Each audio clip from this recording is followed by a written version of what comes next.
Hey everybody, before we get started with the review, I just want to put out a quick disclaimer and say that I am not going to base my review on what Ezra Miller has done in their real life. There's been a lot of reviews out there saying like the movie's good, but what Ezra Miller did, it just brought the movie down for me. We're not going to review what they've done in their real life. Obviously, a lot of people may not want to see the film, in regards to what they've done, and that's completely fine. I may mention it a couple of times during the review, but it's not going to alter my review in any way. So just want to give a quick disclaimer on that. Again, if you don't want to see the movie because of what Ezra Miller has done, completely understand. But I chose to see the movie because, again, I overall do like the majority of the DC movies, and I want to kind of see what happened next, but I completely understand if people don't want to see this movie. Just want to make a disclaimer on that. But with that being said, if you're willing to stick around, I hope you enjoy the non-spoiler review of The Flash.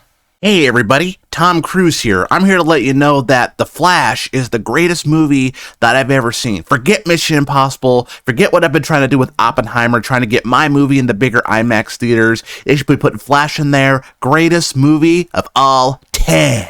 Hey everybody, James Gunn here. I'm here to say that The Flash is the greatest superhero movie of all time. Better than The Dark Knight, better than Avengers Endgame, better than any movie this year. It is the greatest movie ever. And I ain't just saying that because I'm the head of DC now. This is the greatest film I've ever seen in my entire life. Oh, hey everybody, Chandler here. I'm actually here to tell you that The Flash is not the greatest superhero movie of all time, but I will say that it is definitely one of the better entries in the DC universe. Welcome back to my channel, Chandler Burton Movies and Games. I hope y'all are doing well today. Today on the channel, as I said, we are reviewing The Flash. This is going to be a non-spoiler review. Had the chance to see the movie last night with my sister and my dad, so we're going to break down the pros, the cons, some things that I loved about it while keeping it as spoiler-free as possible. With that being said, let's jump right into the review. Worlds collide in The Flash when Barry uses his superpower to travel back in time in order to change the events of the past. But when his attempt to save his family inadvertently alters the future, Barry becomes trapped in a reality in which General Zod has returned, threatening annihilation, and there's no other superheroes to turn to. That is, unless Barry can coax a very different Batman out of retirement and rescue an imprisoned Kryptonian, albeit not the one he's looking for. Ultimately, to save the world that he is in and return to the future that he knows, Barry's only hope is to race for his life. But willing to make the ultimate sacrifice, will it be enough to reset the universe? There was a lot riding on this movie. There's a couple of things kind of getting in the way of this movie. Number one, as I mentioned in the disclaimer, again, we're not going to base a review on what Ezra Miller has done in their real life, but a lot of people know what Ezra Miller has done. A lot of people don't want to support the film for that particular reason. Completely understand. I completely get that entirely. So that's one thing kind of working against it. Number two, DC has not been doing well lately. Black Adam, absolute failure. No matter what Dwayne "The Rock" Johnson says. I remember at one point he posted saying, well, inflation and people just are going to go see it and like DVD sale. No, like Dwayne, listen here. It's okay to have one failure in your career. You're going to be making more money than we ever will in our entire lives, okay? You're allowed to have one failure, and Black Adam, no matter how you justify it, was a failure. I did not hate that movie. It's a very average movie for me, but overall, I thought it was okay. And then also you have Shazam! Fury of the Gods, which absolutely bombed at the box office. I think it was one of the worst, superhero movies, to make any sort of money. It made no money, which is a real shame because I really liked the first one, and honestly, I've seen the second one. I thought it was actually okay, so I don't know why it did so bad. I was like, oh man, I feel so bad for Shazam. And then of course the third biggest reason is that James Gunn is coming in and he is going to fix the DC universe. Everything that we've had before, Zack Snyder's Justice League, Man of Steel, Batman v Superman, that is all going away, and we are starting over with Superman Legacy coming out in 2025. So this movie had a lot going against it. How did I feel about the movie? I actually liked it pretty well. I thought it was actually a pretty good movie. As I mentioned in the beginning, and as you see on the title of the video, this is going to be a non-spoiler review. There may be one part where it may be a little bit spoilery, but I think a lot of people know about it. Like, but I will warn you guys ahead of time, and I'll try to put a time code letting you know, like, if you don't want to hear anything about it, to kind of skip ahead a little bit. But we'll talk about that in a little bit. So we're going to break down this movie through, again, the pros, the cons, and then I'll give my overall thoughts, what they score at the very end. As I mentioned, I actually really like this movie. Again, I don't think it's one of the best superhero movies of all time, but I think as a DC Extended Universe movie, I think it's definitely up there as one of the better ones for sure. So let's go ahead and talk about the positives in this movie that I noticed watching the film last night.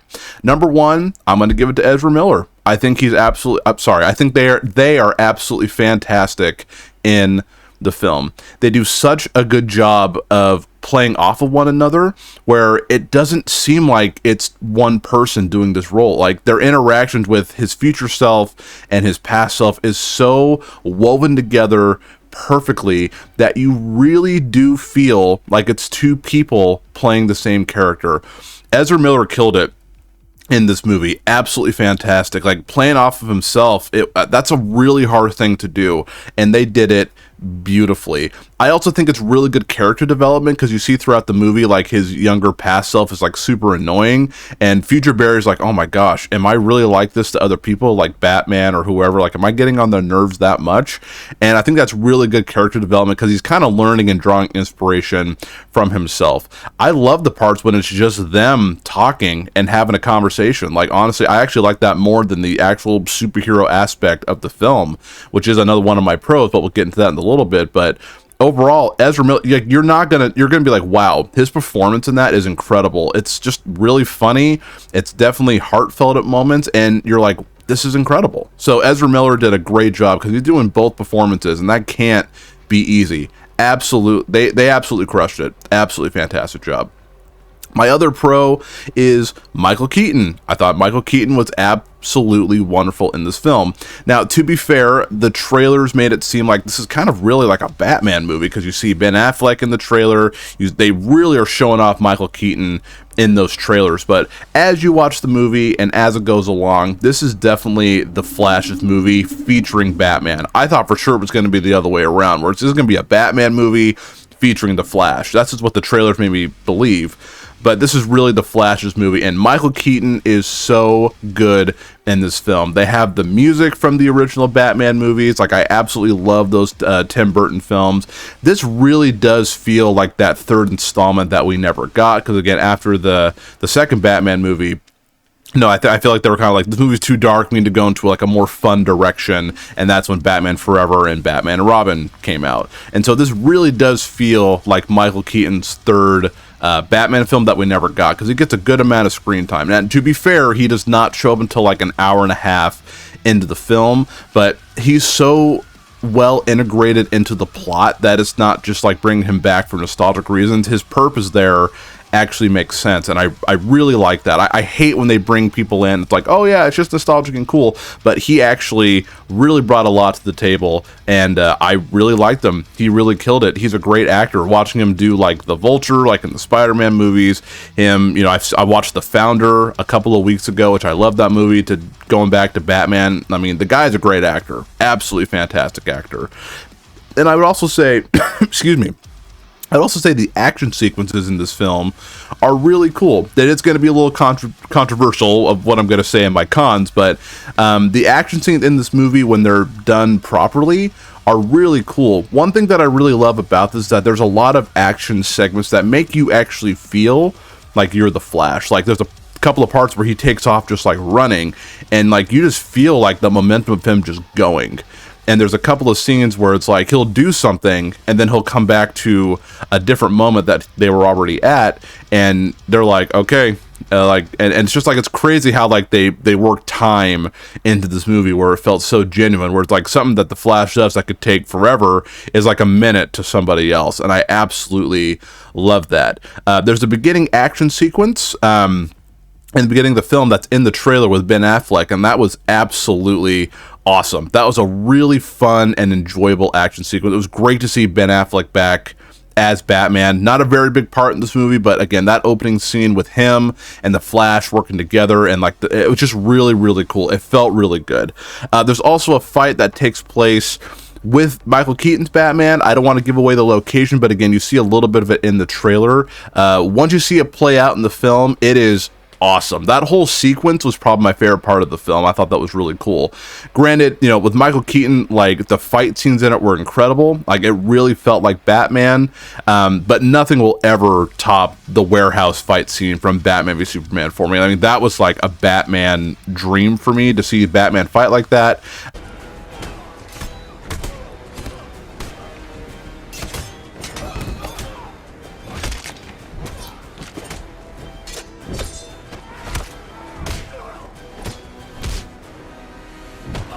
But again, the sequence that they have with Michael Keaton, it's so good. It's so cool. And also, there's a really cool big action scene at the end that you see in the trailer, like with General Zod. I don't want to give too much away, but there's a lot going on. And overall, that part's pretty cool. It kind of ties into my cons a little bit, but those are the main things that stuck out to me in the Flash movie, without going into too many, of course, you know, spoilers. There's a non-spoiler review. So let's go ahead and talk about some of the cons that are in this movie. As much as there is super high highs in this movie, when the movie is like focused on the Flash and Barry Allen, like those two characters together, it is wonderful. When Michael Keaton comes in and he's teaching them about time travel and they're talking about that, absolutely incredible. It's just, there's so, again, with high highs, there's incredibly low lows in this film that really honestly brought the film down for me. So number one, a lot of people have been talking about it, and I was like, it can't be that bad, but it's really bad. It's really bad. The CGI in this movie is horrendous.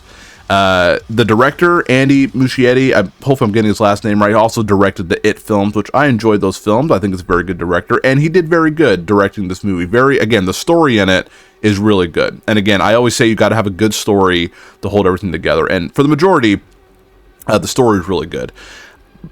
Dude, the CG in this movie is so bad. I think it actually like takes away from the movie because you're so focused on it. A lot of people have been complaining about it, and the director actually made a statement saying it's supposed to look like that. It's supposed to look like it from the Flash like perspective of how it would look if he was moving that fast.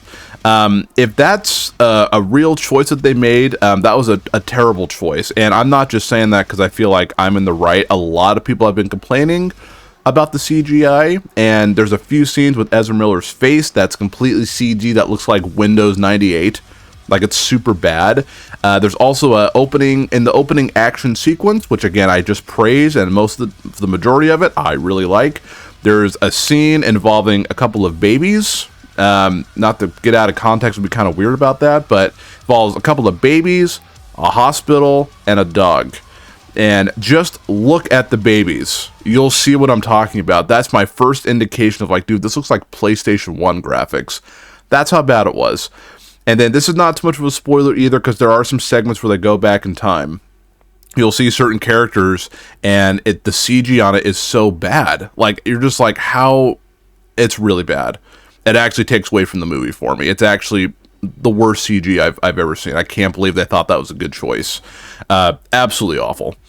Another thing I would say too, the actress, or I believe her name is Sasha, I don't know her last name, but Kara, aka Supergirl, was super duper underdeveloped. Now, as I mentioned, this may contain a little bit of a spoiler. Not really, but again, if you don't want to hear anything, skip to the time code that you see on screen, and that'll get you back on track if you don't want to hear this part. So I really feel like this part was written for Henry Cavill, who played Superman like in Man of Steel, Batman v Superman, Justice League. We all know Henry Cavill.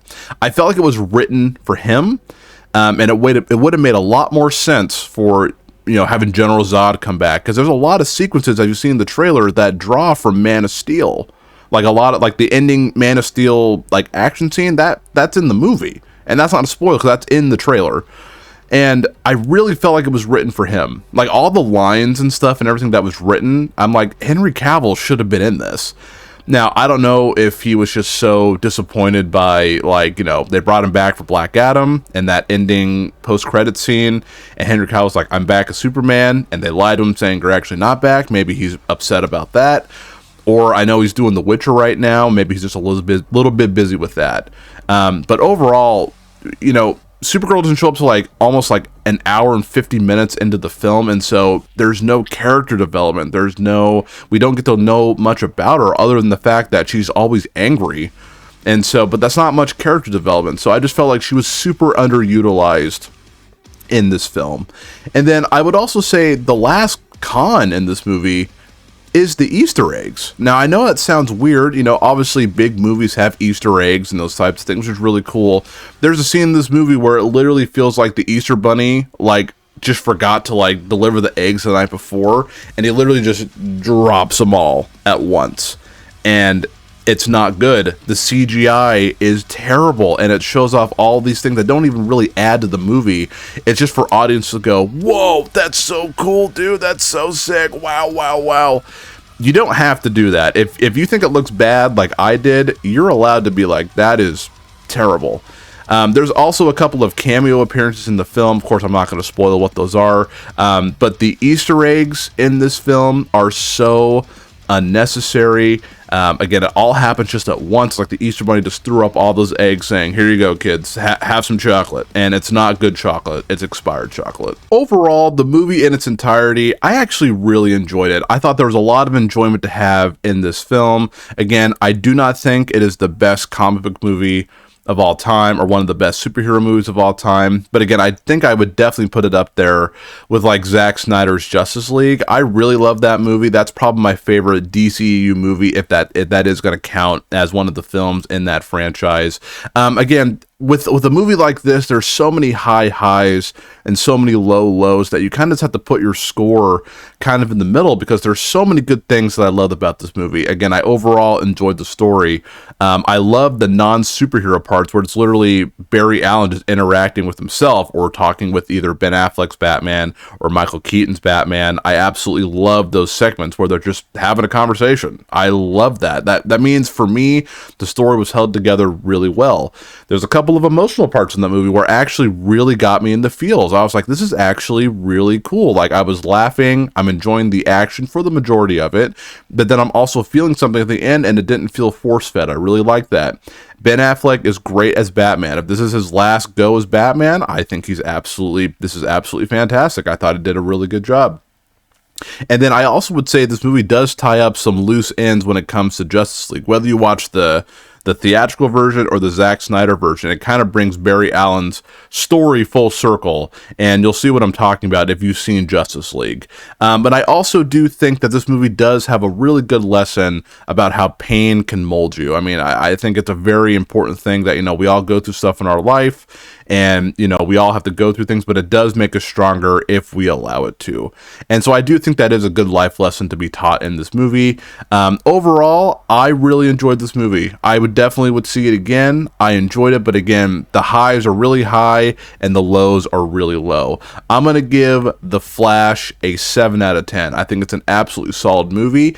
If you're okay with, of course, what Ezra Miller has done in their real life, I would say definitely go check out this movie. It's a lot of fun. It's really funny and enjoyable. But again, I completely understand if you do not like what you've heard from Ezra Miller or what they've done. You don't want to support the film in any way. I completely get that. But again, everyone else in the film did a really good job. So it's like, if you're able to, try to go support them at least. But overall, definitely one of the better DCEU films that I've seen.